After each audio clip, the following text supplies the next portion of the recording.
What is going on, YouTube family? Today we're going to be taking a look at the Hyundai Santa Cruz. This particular model here is a limited, so it's got pretty good amount of feature content with it, and it's got some really cool features. We're going to go over all of that, go over the inside, the outside, get a startup, rev it. We're going to do a 0 to 60, all that good stuff.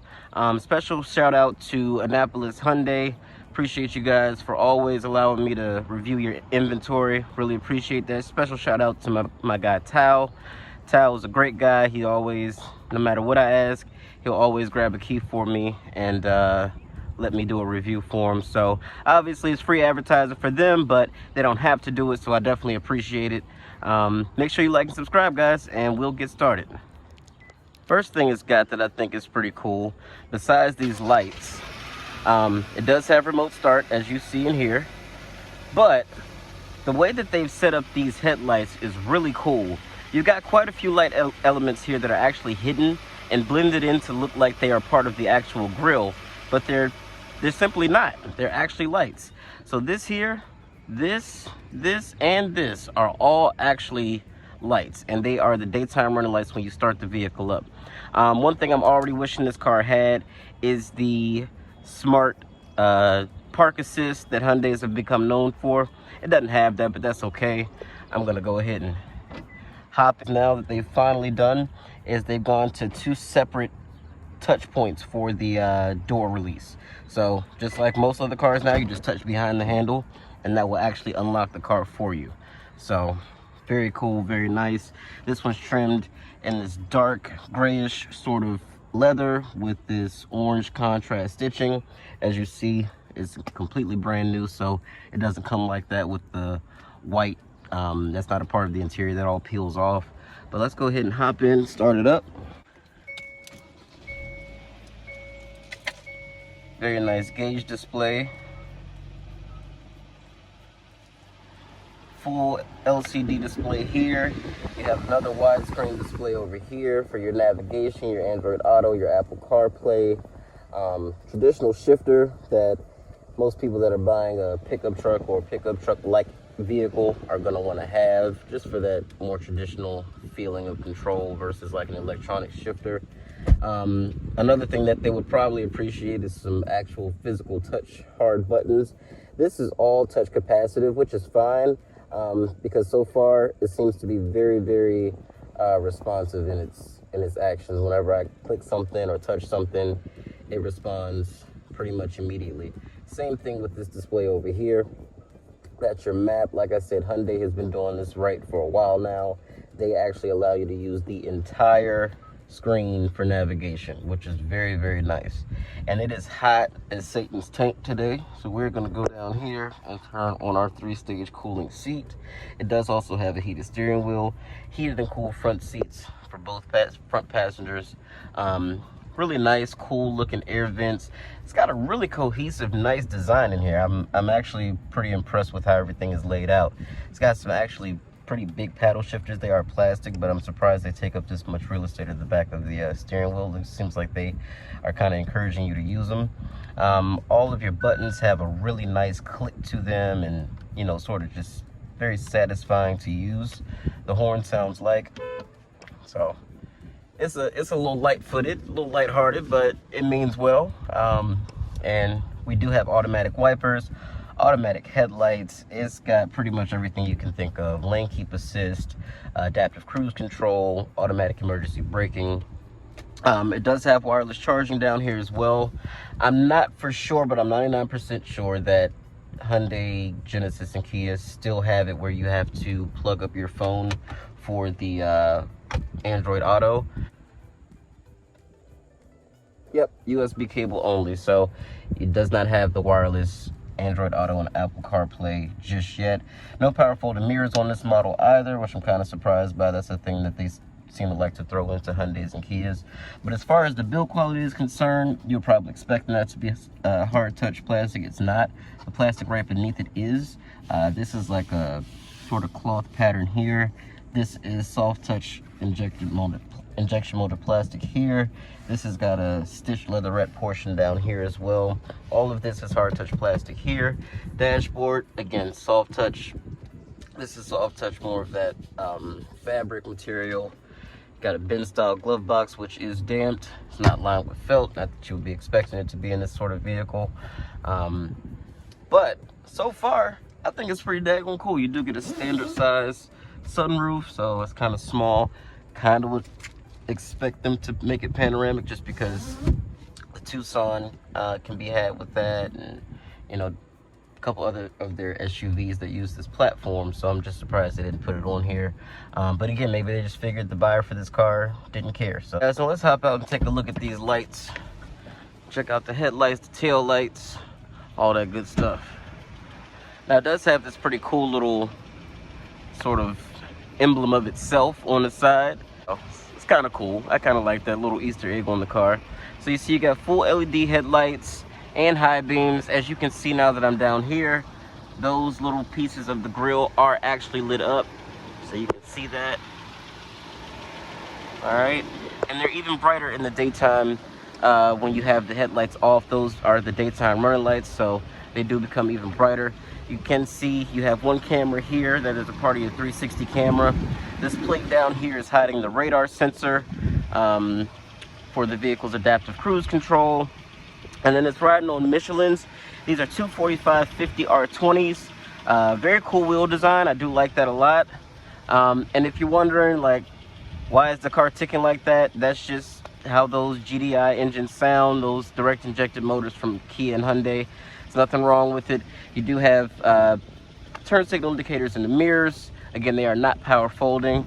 Go ahead and take a look at this side. I really do like this sort of orange accent. I don't know why, but I do like that. Looks like they didn't carry out on the passenger side, so it's not power. Full manual adjustment over here for that seat. And then back here, you actually get quite a bit of storage underneath the floor. And then of course, this can be lowered to just be what you would expect it to be, which is a seat. And then does this fold at all? Nope. So doesn't look like there's any armrest or cup holders with this model back here. You do get cup holders over in the side, bottle holders, but it doesn't look like that actually folds down. So pretty interesting back there. As far as legroom is concerned, looks like that seat's pretty far back, but it looks like there's plenty of space under the floor for your feet. So looks like you could get back here and get pretty comfortable. Let's see, this is always a test. Window goes all the way down. They didn't cheap out. Very good, Hyundai, very good. Now this one's also already got a tonneau cover. Already got the tonneau cover installed. And then, so this is probably my least favorite angle of this vehicle. Not the design itself, but just the fact that they went all out with those LED lights in the front, hiding them in the grille, all that. And then boom, incandescent the full way back here. So not really sure why they did that. Also have incandescent tag lights, which again, you know, just finish out the theme. You know, so this does have the H-Track all-wheel drive system, 2.5 liter turbo inline 4. It's got almost 300 horsepower, so this thing is no slouch at all. You got your requisite back window that slides, give you more of that pickup truck vibe. And of course, this is damped. It's got an electronic latch. And when you want to open this up, you'll just make sure that this little yellow part is switched to unlock, and then you push this like that. Boom, now you got all the space to get into your bed. Now, easiest way to do that is just to use one of these little Silverado inspired steps. Grab here, foot here, hop here, and now you're in. All right, so this is what the world looks like from the back of a Santa Cruz. And plenty of space back here, actually. I could definitely see people doing some tailgating. Of course, you got your tie downs, a little bit of storage over here. Some movable brackets here just in case you want to keep anything secured in the bed. Again, the bed's not very deep. It's not very long either. But for the person that's buying this car, they knew that beforehand. That's not really an issue for them. So they got it because this is more of a lifestyle activity vehicle, not a work truck. So if that's what you're expecting, so sorry to disappoint. But this is, again, this is an activity vehicle. This is not a off-roader. This is not something that you're going to work on a farm with. And because it's got that dual clutch, it's not particularly great for off-road adventures. So latch it back in place, locked. There you go. And that's pretty much it for the exterior, guys.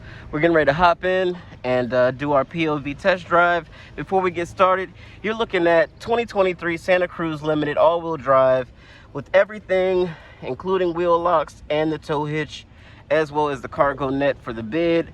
You're looking at a total price of $42,535. That is, of course, before taxes and tags. But yeah, under $43,000 for a car with heated and cooled seats, heated steering wheel, all-wheel drive, really good power figures. I mean, this is a really good value proposition, I feel like. So we'll hop in and get started. All right, YouTube family, let's go test out this Santa Cruz and see what it's all about. Like I said, we got a 2.5-liter turbocharged 4-cylinder, plenty of power and torque. No issues with either one of those things. So, but curious to see, this camera's actually pretty good. Curious to see how this drivetrain combination works. I've never driven a new Hyundai or Kia product with this 8-speed dual clutch and this 2.5, so I'm definitely curious to see.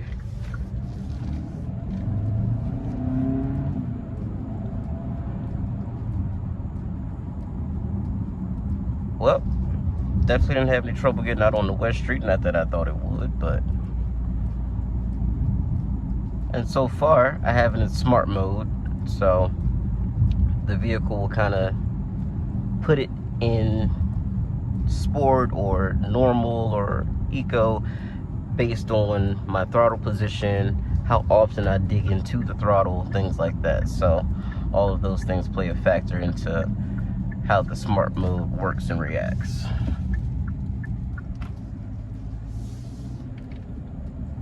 Now, this vehicle does not have adaptive dampers, but even on some of these crappier Annapolis streets, I don't miss them. I'm not wishing that it had them. You know, drives and rides very, very well so far.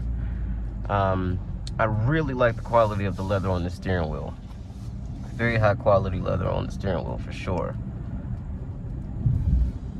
And so far, I gotta say, in smart mode, just watching the tachometer move around and do its thing as it shifts, this thing definitely does not shift like a, let's say, a DSG.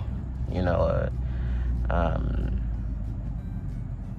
definitely doesn't shift with the same rapid response as that vehicle does, or those vehicles equipped with the DSGs from the Volkswagen group. But it's definitely not bad. And again, the person that's buying one of these probably isn't looking for the snappiest, quickest, lightning shifting, you know, transmission out there.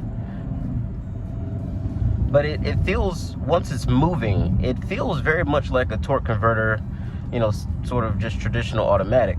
Only when you're sitting still trying to get going, you know, do you really notice that this is a dual clutch, because you can feel the car sort of revving up a little bit before it actually engages into that gear. So definitely something I noticed. But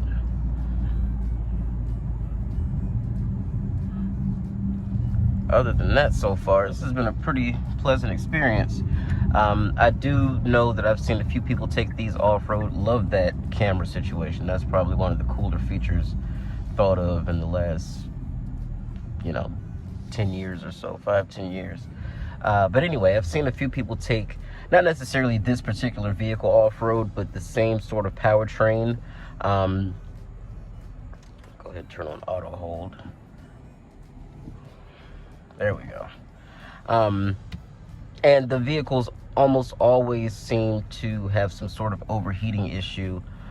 But when you think about the physics of it all, dual clutch transmission, off-road, very low speeds, you're asking to burn up a clutch, you know? So do I wish they would find a way to deliver whatever performance they're looking for with the dual clutch and get the same reliability and consistency out of a, you know, standard torque converter. Yeah, I do wish that, but I also understand how it works. So, you know, people say, oh, it's a lemon, it's got this issue, that issue. Not so much.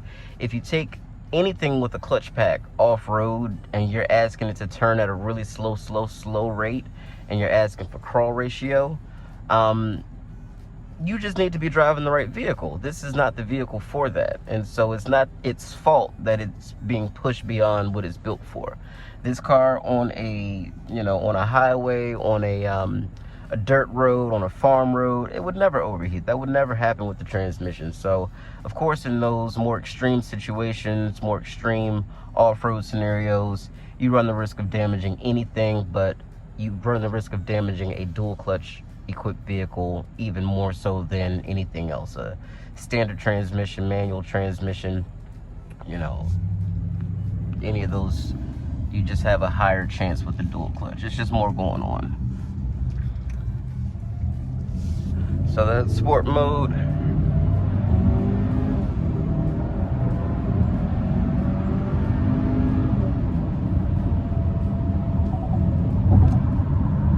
Again, no problem getting out the way. None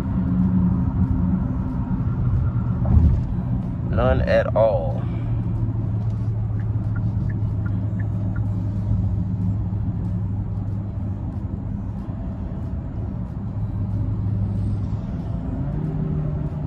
Very responsive once it's in sport mode, for sure.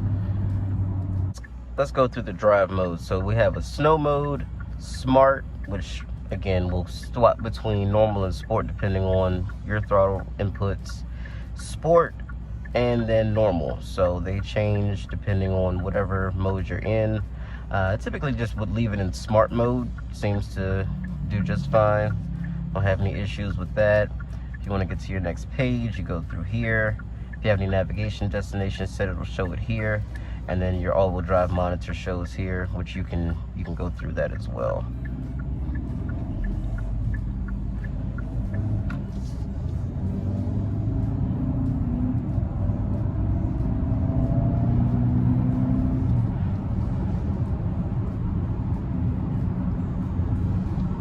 Handles very well. It's got a little bit more body lean than I might have anticipated.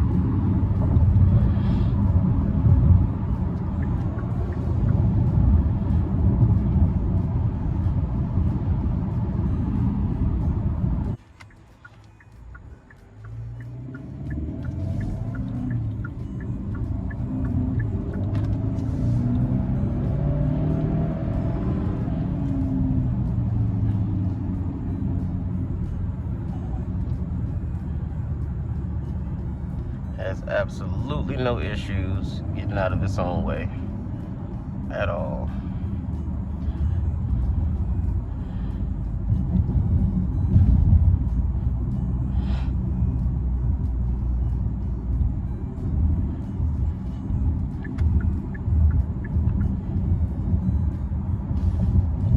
So I do like this. I actually do like this vehicle. And what's funny is I've never driven, as much of a Honda guy as I am, I've never driven a Ridgeline, ever.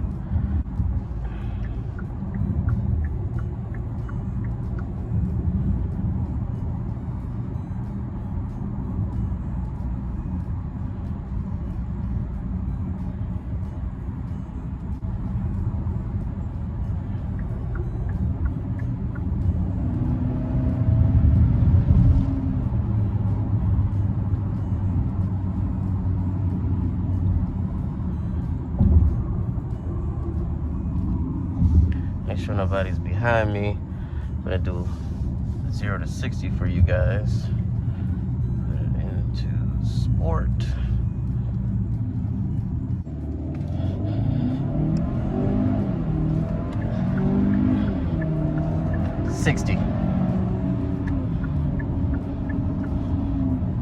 Yeah. When you got that type of torque and power, no issues, merge and accelerate and get out onto the highway. None of that stuff is a problem.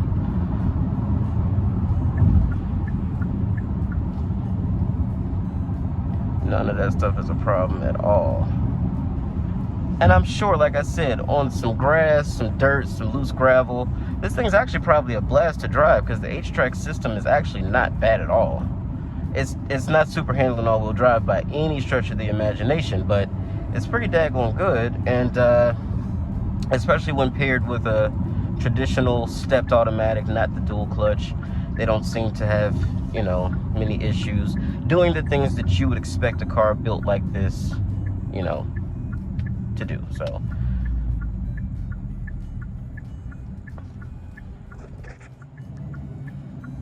there's a fair amount of turbo lag with this car, but it's not so bad because once it comes on the boost, it's on and it's moving. So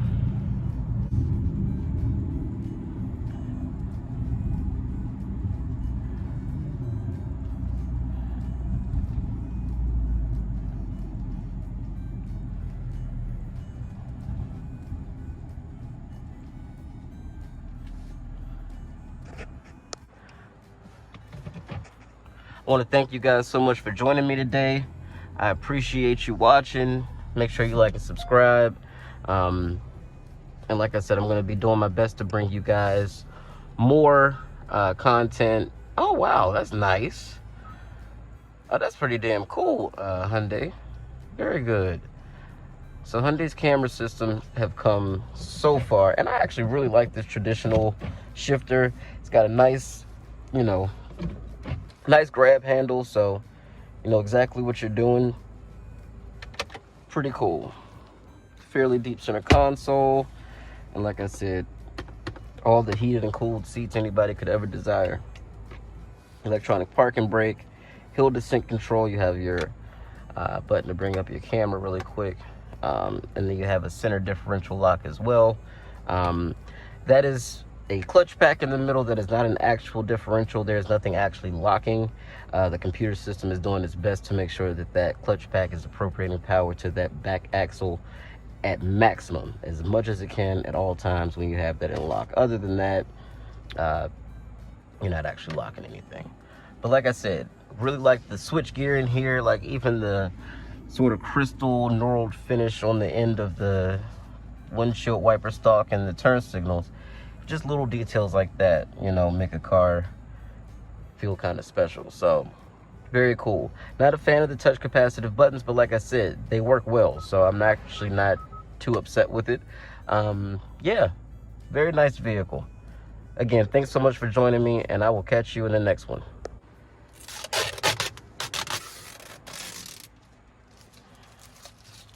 All right, homies, I'll catch y'all in the next one.